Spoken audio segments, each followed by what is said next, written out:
When someone stands 6 feet 8 inches tall and takes part in a swim meet, people notice. But when that person is a 6'8" African-American freshman, well, everyone notices. The kid that stands above the rest is Reece Whitley. The Lafayette Hill native and first-year student at Penn Charter is hoping to become one of the greats in a sport that doesn't often see people of his size, stature, or race. But Reece is hoping to change that. Where did your start in swimming come from? We have a day camp here, and I was doing the day camp for about 2 years at the time. Then at age 7, me and my friends and I had attempted to do a deep water test, and I was the only one who failed out of my friend core. And I really did not like to be told no as a youngster. So I went home. I was like, Mom, I failed this deep water test, and you know, Jim, Johnny, and Billy, they got it. And you know, what's wrong with me? Why am I not? Why didn't I get to do it? And we started getting lessons here around age 7.5. So not too much time. My mom kind of looked at everything, saw that we had a Swim America program here, and got me right into that and lessons, and turned into this. So it didn't come that easy for you right away? It was a struggle? Nah, not too much of a struggle, but definitely somewhat of a struggle. When do you think you really broke through in the pool? What was the age where you said to yourself, I'm pretty good at this thing? I think I really broke out at the age of 12. I mean, I had broken, I guess, 4 national records in breaststroke. I had broken 1 in the relay, did 200 breaststroke twice, and then the 100 once. But even then, I was still a baseball player and a basketball player, so I didn't really know if swimming was going to be, you know, my thing. But definitely at age 12, I feel like I kind of started that path up. Yeah, why not basketball? Why not baseball or football? Because people look at your height and they just assume that you should be dunking on people. You shouldn't be jumping in the pool. So how do you change that perception? It's unfortunate, but you know, I can't. I think people just kind of have to accept it. You know, I'll get stops anywhere. It actually could be anywhere, and be like, oh man, you must play basketball. And you know, it's like, nah, like I swim.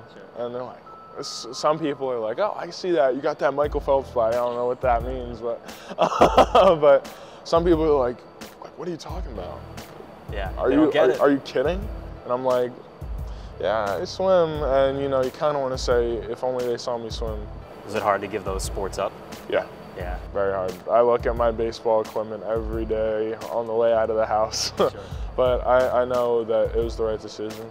Before you even get in the water, do you feel like you kind of psych people out because of your size and because of your stature? I probably. Yeah. Yeah, I mean, how can you not say, you know, it's not like I'm walking around deck and everybody's all chill about it, you know what I mean?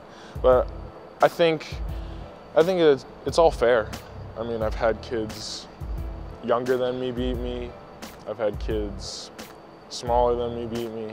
And I think that's why they split it up into age groups. Sure. It's because, you know, I'm 15, the next guy's 15, you know what I mean? So I think it's all fair game. Take us through a day in the life of Reece Whitley. What's it like? Wake up, is it right in the pool? Do you get to school first? What's the day like for you? Wednesdays during the high school swim season, we have 1 mandatory morning practice. So I'll get up at around 4:45, head out of the house at 5:30, get to the pool at 6, do a 6 to 7:30 workout, and then we'll head right over to classes.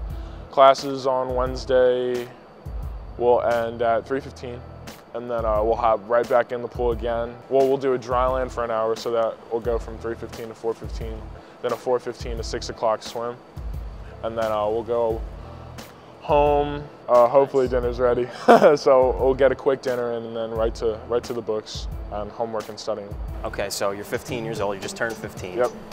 You're supposed to be riding bikes and chasing girls. Is there any time for that anymore? You know, I guess so. Yeah. There's always time for that stuff, but something that I'm gonna try to focus on is to cut that type of stuff out, especially as we, you know, make our way into the Olympic trials. I think that it really needs to be swimming in school only. I mean, it's something that's going to be hard, but it's something that you have to do if you want to be great. You were in Sports Illustrated, Yes. Is that right? They recently had you as one of the faces in the crowd. Yeah, that was awesome. I'm sure. I'm sure. And then you set some records, Mid-Atlantic Championships. You did really well. What's next? I mean, are you looking that far ahead? Are you looking at maybe the Olympics? Oh, Is that in your mind? We're always looking ahead. I think it is important though that we take the smaller steps, because there are multiple meets that you can travel the world for that aren't the Olympics and that are that obviously lead up to that. So I think if you want to talk short-term goals, I think that making the junior world team, USA Swimming takes them, and this summer the meet is in Singapore. And we'll go to Singapore, and then the meet runs from September 1st to 6th of 2015. So I think that's going to be our big goal for the summer.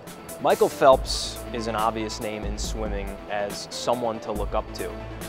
Being an African-American swimmer, are there any African-American swimmers that you look up to? I try to stay Reece Whitley, you know what I mean? Obviously Colin Jones is a large presence. I couldn't say I have too many role models. I think if anything, my parents are my role models, because you know they've done everything. They've done everything for me. Look 10 years down the road. Where is Reece Whitley in 10 years? I could see it, you know, either of two ways. I really want to go to med school after college. That's something that I really look forward to shooting after. But you know, who knows? Could be swimming. Yeah. Could be in grad school. Either one. Could be swimming. You're doing pretty well so far. Why stop now? It's appealing, you know. Phelps and them are getting to be, are actually older than that, so it's definitely something that's possible. I was fortunate enough to have realized at a very young age is that swimming isn't everything. There's plenty of other stuff in the world to be done, and I think what it comes down to is that you can't really make a living off of swimming unless you're Phelps, Lochte, Katinka Hosu, you know, those types of caliber swimmers. And it's very hard to get there, and you know, it's not promised that you're going to get there, but I mean, you know, so be it that happens, you know, swimming it is.